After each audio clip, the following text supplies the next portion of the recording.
Hi, Jimmy. Could you talk us through the conversations with Glenn when the two of you got to the middle? Just sort of, looked like clearly quite a tough pitch to start on. Did you have a rough idea what might be defendable? Yeah, look, we sort of talked throughout the innings as a group, as a batting unit about what we think's par, and we were sort of discussing from the halfway point that anything over 150 would be a really good score. So, yeah, when we came out there, it was just about trying to get underway, trying to face a few deliveries, get used to the surface, and sort of hope that we could make it up at the back end there. And yeah, obviously me and GP have batted together quite a lot over the last couple of seasons. We sort of know each other's games quite well, so we knew with that short side, if we could get in and have the left-hand, right-hand combination going at the end, then one of us could always be trying to attack and the other one could be trying to basically get the other one on strike. So it ended up working quite well. And in terms of the pitch, you've obviously both played a fair bit around the world. Was it just a case of sort of using those experiences of playing on pitches with real low bounce and looking at those to take them in today?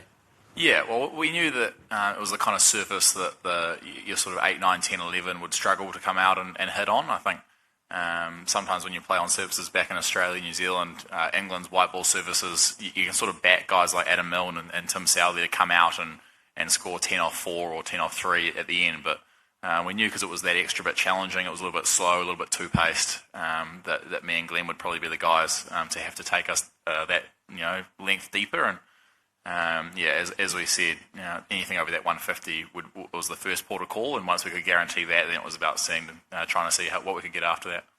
How's Ish Sodhi doing after the blow he took in the field? Yeah, he's good.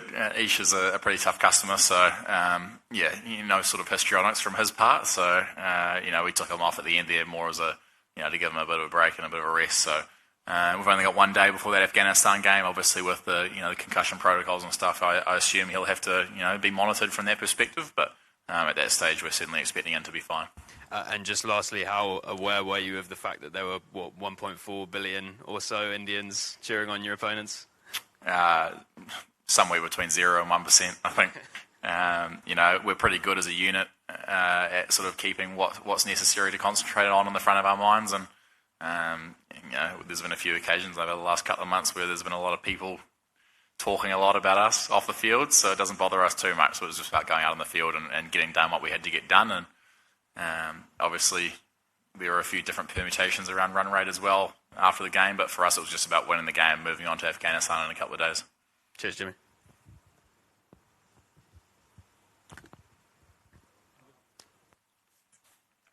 Hey Jimmy, it's Andrew Vorman from Stuff back in New Zealand. Congratulations. You and Glenn ran 10-2s while you were out there. How important was that in terms of creating a bit of pressure?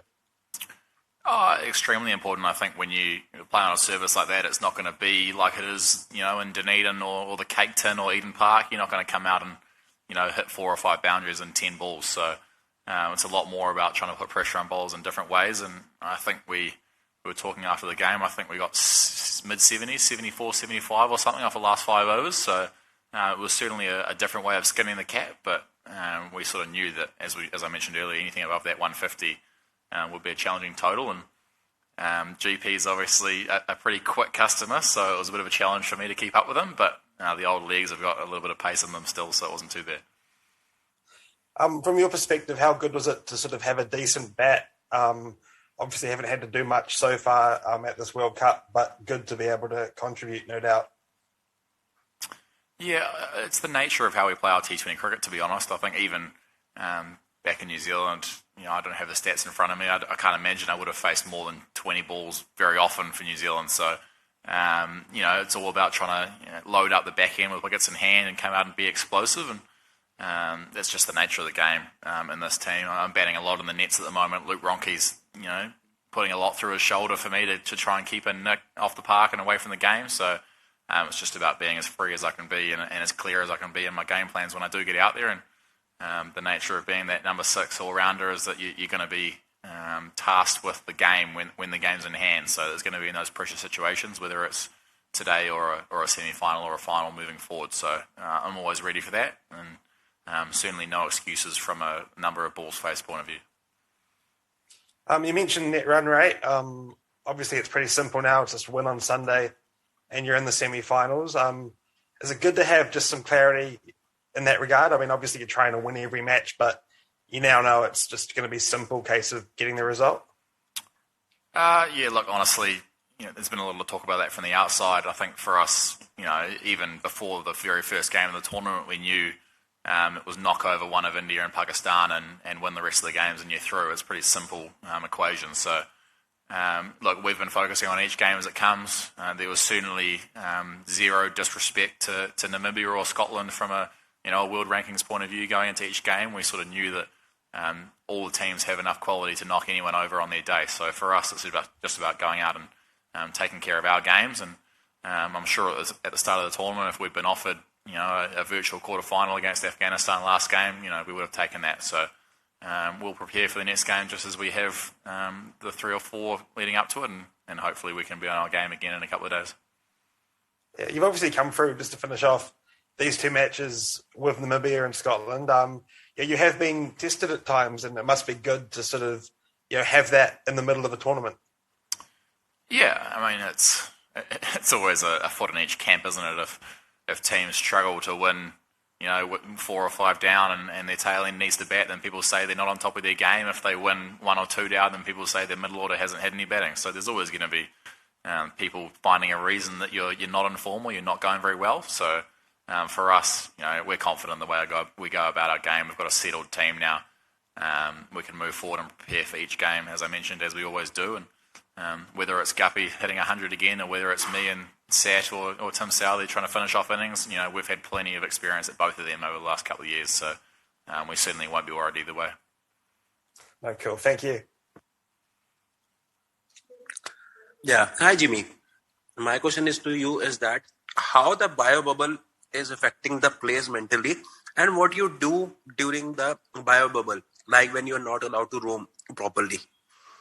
Yeah, it's certainly less than ideal, I think. When I look back at the 2019 One Day World Cup in England, it was before everything kicked off. Guys were going off and having time away from the team and rejoining, and everyone was always fresh mentally, whereas this tournament's been a lot more about spending more time with guys, being in each other's pockets all the time. So I think that's where the culture of the team becomes really important. And we're really fortunate. We've got a bunch of guys that really like each other's company. There's certainly a strong culture as far as ones I've been a part of. So there's just a lot of table tennis and a lot of coffee and that sort of thing going on. So you're certainly looking forward to touching down home whenever that time comes again. But we certainly have our eyes firmly focused on the task ahead. And it's just a case of getting through each game. And there's only a couple of weeks left or so now. So it's not too much of a concern. Yeah, Jimmy. So I just want to say all the best for the upcoming game and hope you bring the Black Caps again and ICC trophy back home. Thank you.